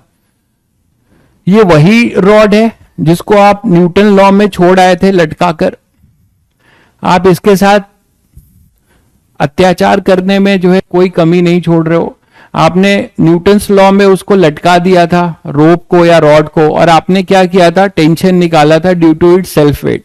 ठीक है, जब आपने इसको लटकाया था तो आपने जो है क्या किया था, टेंशन निकाला था due to itself weight. Tension में आ गया था बेचारा वो, आपने उसको लटका दिया था। अब आप उससे भी आपका मन नहीं भरा तो अब आपने उसको घुमाना शुरू किया। अब आप उसे घुमाने वाले हो। ठीक है, कि मैं तुझे अब लटका के नहीं रखूंगा, तुझे घुमाऊंगा। तो घुमाने की वजह से उसको एक टेंशन आ गया कि अब ये तो घुमाएगा हमको, छोड़ेगा नहीं मुझे ये, तो छोड़ेगा नहीं घुमाएगा। तो इसके वजह से उसके अंदर एक टेंशन आया। तो वो टेंशन क्या होगा, कैसे निकालेंगे वो देखिए। लेकिन असली मायने में टेंशन तो आप रॉड को दे रहे हो, लेकिन रॉड असली में आपको टेंशन दे रहा है कि लो निकालो अब मेरे अंदर का टेंशन। ठीक है, निकालो अब टेंशन। तो घुमाने के बाद से अब इसके अंदर क्या टेंशन आ जाएगा, इसका मास ml लेंथ l है। चलिए पहले तो ये फील करते हैं कि इस रॉड पे टेंशन आएगा क्यों। जैसे वहां पर वो हैंग हुआ था तो उसके वजह से टेंशन क्यों आया था, उसको फील करो। क्यों आया था, किसी पर्टिकुलर पॉइंट पे जाते थे तो उसके नीचे जो सेल्फ वेट था, जितना सेल्फ वेट हैंग कर रहा था उसको ग्रेविटी पुल दे रही थी, तो वो हैंग हो रहा था, हैंग हुआ था, तो उसके नीचे जो है एक सेल्फ वेट खींच रहा था, जिसके वजह से टेंशन आया था। अब यहां पर क्या होगा, यूनिफॉर्म रॉड है ना, rod is uniform, tension in a rotating rod, rod अपना यूनिफॉर्म है, rod is uniform, rotating with constant angular velocity omega.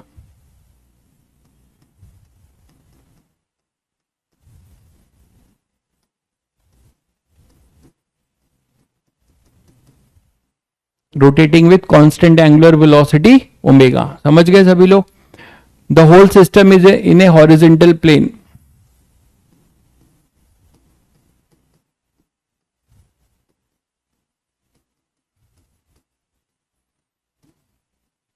Smooth horizontal plane. ये जो रोटेट कर रहा है किसी टेबल पे कर रहा होगा या स्मूथ हॉरिजॉन्टल प्लेन पे कर रहा होगा। तो आपको इसमें परेशान भी नहीं होना है कि ग्रेविटी का क्या लेना देना। जैसे ये रॉड है, ये ऐसे रखा होगा और इस पे ऐसे घूम रहा होगा, ये ऐसे घूम रहा होगा, है ना। ये रॉड है, ये इस तरीके से घुमा रहे हो, नॉर्मल डायरेक्शन ऊपर, mg नीचे।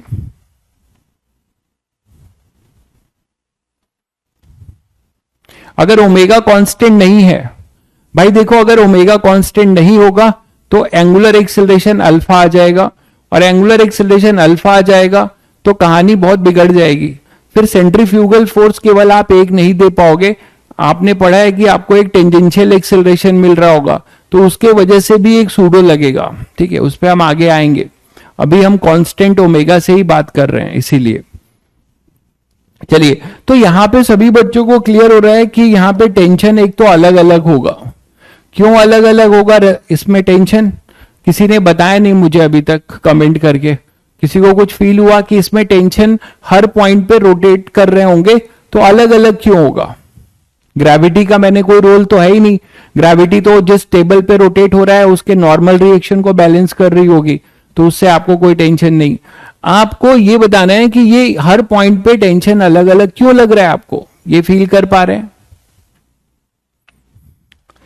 मास अलग अलग लेंथ के हिसाब से क्या हो रहा है, मास का रोल क्या हो रहा है, मास का रोल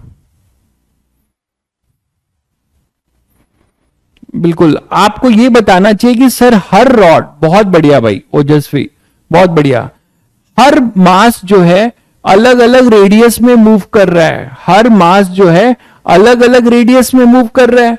तो हर मास को अगर आप रोटेटिंग फ्रेम से देखना चाहोगे तो रोटेटिंग फ्रेम से देखोगे तो हर मास अलग रेडियस में मूव करेगा, तो उस पर सेंट्रीफ्यूगल अलग अलग लगेगा और वो बाहर की तरफ खिंचा होगा। फॉर एग्जाम्पल ऐसे समझो कि यहां पर हो आप, इसको आप ऐसे काट दो, तो इतना जो मास है इसकी टेंडेंसी बाहर खींचने की होगी, तो यहां पे टेंशन जो लगेगा, यहां पे टेंशन वो इस m1 मास के वजह से लगेगा। जैसे ही आप यहां पर आ गए, यहां पर आ गए, तो ये पूरा इतना मास, ये जो रॉड का इतना मास है, ये पूरा बाहर जाने की टेंडेंसी रखेगा, तो इसके वजह से टेंशन ये होगा। तो सभी बच्चे समझ रहे हैं कि डिफरेंट डिफरेंट मास जो है बाहर जाने की टेंडेंसी रख रहा है हर लेंथ पे, तो उसके वजह से टेंशन वेरी कर रहा है। ये बात सभी बच्चे समझ गए शायद। चलिए, अच्छा ये बताइए कि कहां पर टेंशन मैक्सिमम होगा और कहां मिनिमम होगा? ये बताइए एक बार कमेंट करके कि कहां पर टेंशन मैक्सिमम होगा रॉड में और कहां मिनिमम। जल्दी ये सोचकर बताइए। जो अभी मैंने लॉजिक बताया उस लॉजिक को अप्लाई करके आप बता सकते हो कि कहां पे रॉड में टेंशन मैक्सिमम होगा और कहां पे मिनिमम होगा।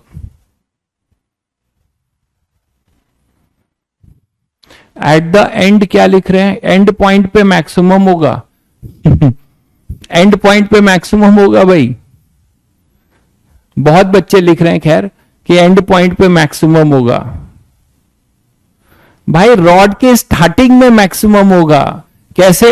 एंड पॉइंट पे टेंशन जीरो होगा यार। यहां पे आओगे तो इसके सामने कोई मास है, इसके सामने कोई मास है जो इधर जाना चाह रहा है, जो यहां पे टेंशन क्रिएट करेगा। बताओ, आप खुद सोचो। अभी अभी आपको बताया मैंने कि यहां पर कोई मास है, इसके आगे जो इसको सेंट्रीफ्यूगल लगाओगे इस पे, जो इससे बाहर जा रहा होगा, है ना, आपको खुद सोचो कि अच्छा आप उसको और फील कराता हूं, आप रस्सी है, पतली सी रस्सी, उसमें आपने एक पत्थर बांध के घुमाना शुरू किया, तो जब आप घुमाते हो तो रस्सी टॉट हो जाती है, और खूब तेज से घुमाते हो तो रस्सी टूटेगी, तो वो पत्थर आपकी तरफ नहीं आएगा, वो बाहर को जाएगा, है ना, वो बाहर को जाएगा, मतलब सेंट्रीफ्यूगल लग रहा है। आप उसको समझने के लिए, रोटेटिंग फ्रेम से समझने के लिए आप बता सकते हो कि उसमें सेंट्रीफ्यूगल लग रहा है।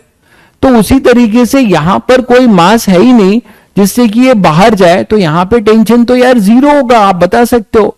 फिर जैसे जैसे आप यहां पे बढ़ते गए, इधर मास इतना, फिर ये मास, फिर ये मास, फिर ये मास बढ़ता जा रहा है। यहां पर आने के बाद ये पूरा रॉड ही, यहां पर जो टेंशन होगा वो किसके वजह से होगा, पूरा रॉड बाहर जाना चाह रहा होगा, ये पूरा रॉड बाहर जाना चाह रहा होगा, इसीलिए टेंशन मैक्सिमम होगा। क्लियर है सभी को? तो अब आपको सबको समझ में आ गया कि अब इसमें टेंशन वेरिएबल है। इतनी डिस्कशन का फायदा आपको ये मिला कि ये सबके दिमाग में बैठ गया कि भाई टेंशन वेरिएबल है, और हमें जो है टेंशन यहां से घटता हुआ, यहां से बढ़ता हुआ मिलेगा, और यहां पे सबसे मैक्सिमम होगा। ठीक है, तो अब हमें कोई भी चीज वेरिएबल होती है तो एक ही रास्ता बचता है इंटीग्रेशन का। तो हम क्या लिखेंगे यहां पर, एक्स फंक्शन देखिए कैसे बन रहा है, एक्स डिस्टेंस पे जाएंगे, और ये फंक्शन आपको कई जगह कई बार बनाना पड़ेगा, तो ध्यान से समझ लीजिएगा। एक्स पे जाएंगे और ये dx का एक एलिमेंट लेंगे, ठीक है। ये जो dx का एलिमेंट है इसका मास हम मानेंगे dm, छोटा सा टुकड़ा जो कि पार्टिकल के तरीके से होगा। तो सभी बच्चे अब एक्सपर्ट हो चुके हैं dm लिखने में। dm क्या होगा, मास पर यूनिट लेंथ इंटू जितने लेंथ का है dx। याद आ रहा है सभी को? तो आपने dm लिख लिया, ओके। अब इस dm को अलग करो, और आपको क्या फील देगा ये dm आपको ये बताएगा कि भाई ये जो है केवल कितने रेडियस में मूव कर रहा है, x रेडियस में। देखो, तो अगर ये x रेडियस में मूव कर रहा है, ठीक है, अच्छा, तो ये किधर जाना चाहेगा, ये जो अपना dm मास है, ये डीएम मास है ना। आप बोलोगे सर किस मेथड से करें, अर्थ के रिस्पेक्ट में करें या रोटेटिंग फ्रेम, किसी से भी करेंगे आपको आंसर सेम मिलेगा, ठीक है, दोनों इजी है। तो हम यहां मानेंगे कि यहां पर टेंशन, इस एंड पे टेंशन इसका T है, तो इस एंड पे कुछ टेंशन है T प्लस dt, ठीक है। मैंने क्या माना, यहां पर टेंशन x पर टेंशन कितना है T, तो x से हम dx आगे बढ़ गए, तो इसमें टेंशन मैंने बढ़ा हुआ मान लिया, कितना T प्लस dt, और ये dm है। और अगर आप अर्थ के रिस्पेक्ट में करेंगे तो आप यहां पे क्या लिखेंगे, ये कितने रेडियस में मूव कर रहा है, x में, तो विथ रिस्पेक्ट टू अर्थ इसकी इक्वेशन क्या लिखेंगे सभी बच्चे बताइए। अरे लिख दिया यार, रॉड यूनिफॉर्म है, यहां लिखा हुआ है, अंग्रेजी नहीं पढ़ पाते हो, रॉड इज यूनिफॉर्म लिख दिया है। तो यहां देखिए, अगर आप अर्थ के रिस्पेक्ट में करोगे तो net force in accelerated direction क्या लिखोगे, T minus T plus D T equal to DM omega square. ये ओमेगा से रोटेट कर रहा होगा, तो इसकी इक्वेशन में अर्थ के रिस्पेक्ट में लिखे दे रहा हूं, क्या लिख रहा हूं, T minus T plus D T equal to net centripetal force equal to mass DM omega square X. तो यहां से टी टी कैंसिल हुआ, इधर आया minus D T equal to DM. DM की वैल्यू क्या है, एम बाई एल, ठीक है, ये डीएम की वैल्यू लिख दिया, ओमेगा स्क्वायर एक्स बन गया फंक्शन। अब आप माइनस से थोड़ा परेशान हो गए कि सर ये माइनस क्या बता रहा है, आप लोग सोचकर बताओ माइनस क्या बताना चाह रहा है, आप लोग सोचकर बताइए कि माइनस क्या बताना चाह रहा है। कोई बच्चा बताएगा माइनस क्या बताना चाह रहा है, जल्दी बताएंगे, माइनस क्या बताना चाह रहा है, ये बता पाएंगे आप लोग। माइनस ये बताना चाह रहा है कि हमने बढ़ा हुआ मान लिया, x पर t था, dx पे t प्लस डी टी, ठीक है। माइनस ये नहीं बताना चाह रहा है भाई कि वेरी स्मॉल है, माइनस ये बताना चाह रहा है कि जब हम जैसे जैसे आगे बढ़ेंगे तो यहां पे टेंशन t से t प्लस डी टी जो मैंने बढ़ा हुआ माना है वो कम होगा, है ना। dt नेगेटिव होगा, मतलब यहां पे हमने जो बढ़ा हुआ माना है ये डिक्रीजिंग है, वेरी गुड, डिक्रीजिंग होगा। ठीक है, तो मैंने जो माना कर दिया, कोई दिक्कत नहीं, और आप भी ऐसे ही करेंगे। उसका रीजन है, उसका रीजन ये है कि जब आप x की लिमिट देंगे, है ना, तो इंक्रीजिंग लिमिट देंगे। यहां पर बहुत बार गलती करते हैं बच्चे, यहां पे जो है x जब यहां पर 0 होगा तो बच्चा यहां पे टेंशन 0 लिखता है। तो सभी को क्लियर है कि ये नहीं लिख सकते आप। जब x 0 होगा तो वहां टेंशन मैक्सिमम होगा, 0 नहीं होगा। अभी हम लोगों ने डिस्कस किया, तो यहां पे टेंशन क्या होगा, मैक्सिमम। वो कितना होगा निकालना पड़ेगा। ठीक है, और यहां पर कुछ फंक्शन बनाना चाह रहे हैं तो ये x होगा, तो यहां पे t@x होगा। तो माइनस साइन आपका लेने का फायदा क्या है, देखिए, अगर आप माइनस नहीं लेते तो ये 0 से x लिमिट बढ़ रही है और यहां पे लिमिट t मैक्स से tx घट रही है, तो आपको गलत रिजल्ट देता। इसीलिए मैंने बढ़ा हुआ मान लिया, जिससे कि हमारा लिमिट एडजस्ट हो जाए। ठीक है, जिससे हमारा लिमिट एडजस्ट हो जाए। चलिए, तो अब इसको लिख लीजिए, minus tx minus T max, dt का इंटीग्रेशन और लिमिट पुट करिए, equal to m omega square by L, और यहां आएगा x square by 2, m omega square L, ये आ जाएगा x स्क्वायर बाई 2।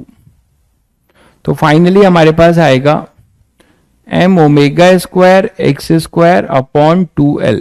ठीक है, माइनस एडजस्ट करिए और हमें फिर क्या मिलता है, tx, हमें tx मिलता है t@x, it is t max minus m omega square X square by 2l। तो ये हमारा t as a function of x मिलता है। अभी पूरी तरह नहीं मिला है, ठीक है, क्योंकि अभी हमें एक काम और करना है, t मैक्स निकालना पड़ेगा। ठीक है, हमें t मैक्स निकालना पड़ेगा। t मैक्स निकालने के लिए क्या करेंगे, t मैक्स निकालने के लिए आप सीधे सीधे यहां पे बाउंड्री कंडीशन 0 से l कर दो, है ना, और यहां पे t मैक्स से 0 कर दो, लिमिट चेंज कर दो। जब आप l पे रहोगे, देखिए t max, how to calculate t max, देखिए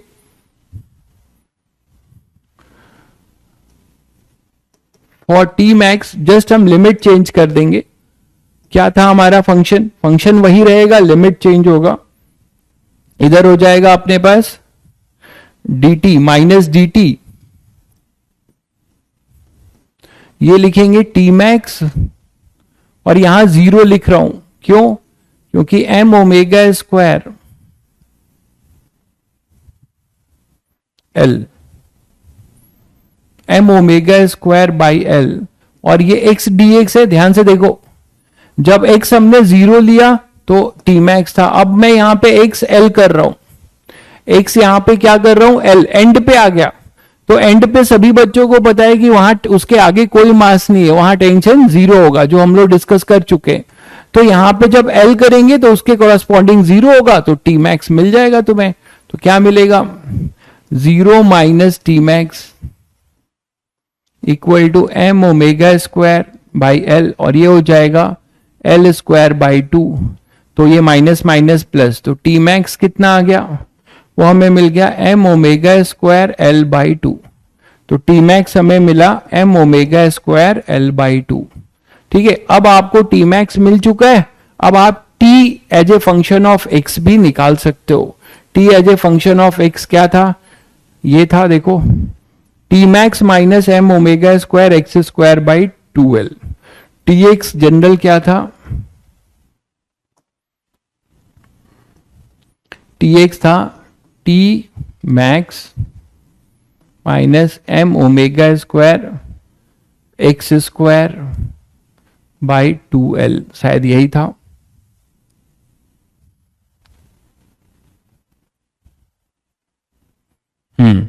m omega square X square by 2l। चलिए, तो t@x आप यहां t मैक्स की वैल्यू पुट करिए, m omega square l by 2 minus m omega square by 2l x square. तो t@x आपको मिल जाएगा क्या, कॉमन ले लीजिए, यहां पे क्या कॉमन लेना चाहेंगे,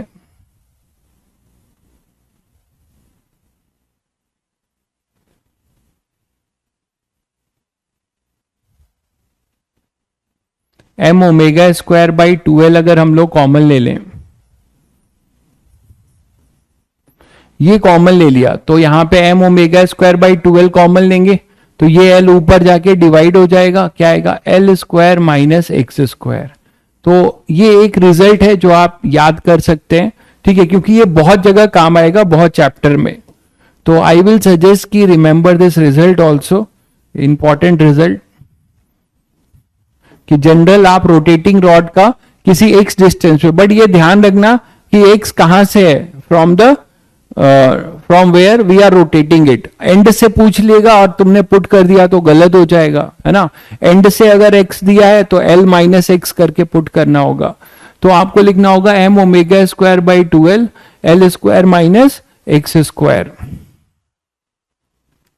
आप यहां पे x की वैल्यू l डाल दोगे, 0 आ जाएगा। x की वैल्यू 0 डाल दोगे तो मैक्सिमम टेंशन वाला फॉर्मूला आ जाएगा, वही M omega square L by 2। Clear है सभी बच्चों को? तो इस तरीके से आप रोटेटिंग रॉड का टेंशन निकाल सकते हो, ठीक है। आप लोग को एक होमवर्क देता हूं, करके आना। कल इसको करेंगे, मंडे को या ट्यूसडे को, जो भी टाइम मिलेगा, कि अगर रिंग को रोटेट करें, कोशिश करना रिंग को रोटेट करें।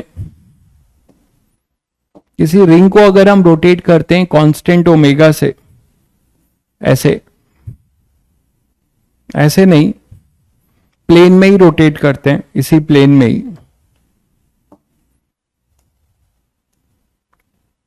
है ना। मान लो ये रिंग फ्लाई व्हील टाइप है, बहुत सारे स्पोक्स लगे हुए हैं, लाइट, जैसे साइकिल का पहिया होता है उसमें बहुत सारे स्पोक्स लगे होते हैं, तो ऐसे लाइट है, वो जुड़ा हुआ है।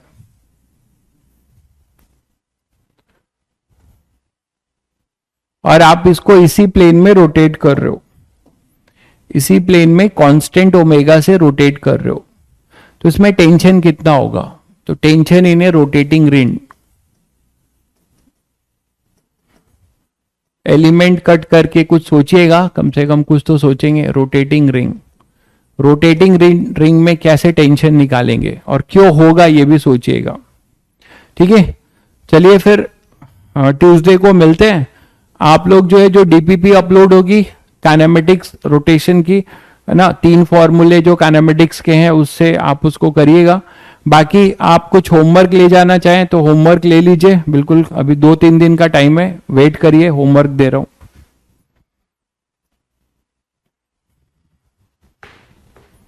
तो एससी वर्मा के क्वेश्चंस मैं टिक करा दे रहा हूं, रोटेशन के, सर्कुलर मोशन के, वो आप ट्राई करिएगा जो आपने पढ़ा है अभी तक,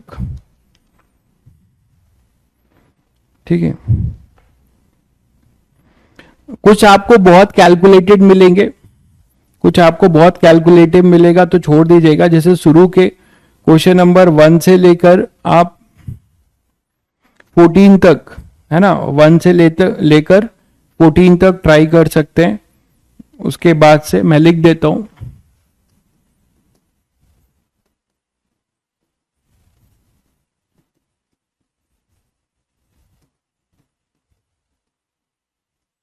सर्कुलर मोशन चैप्टर है, पेज 115 है। अब एडिशन अलग अलग होगा तो मुझे नहीं पता। क्वेश्चन नंबर 1 से लेके 1-2 है भाई, 1-2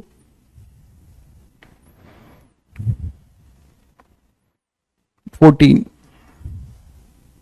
ठीक है, 1-2 14 करिएगा।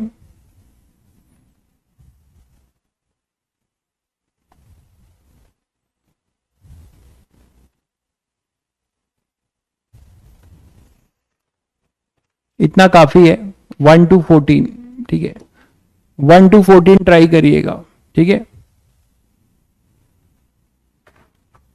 चलिए।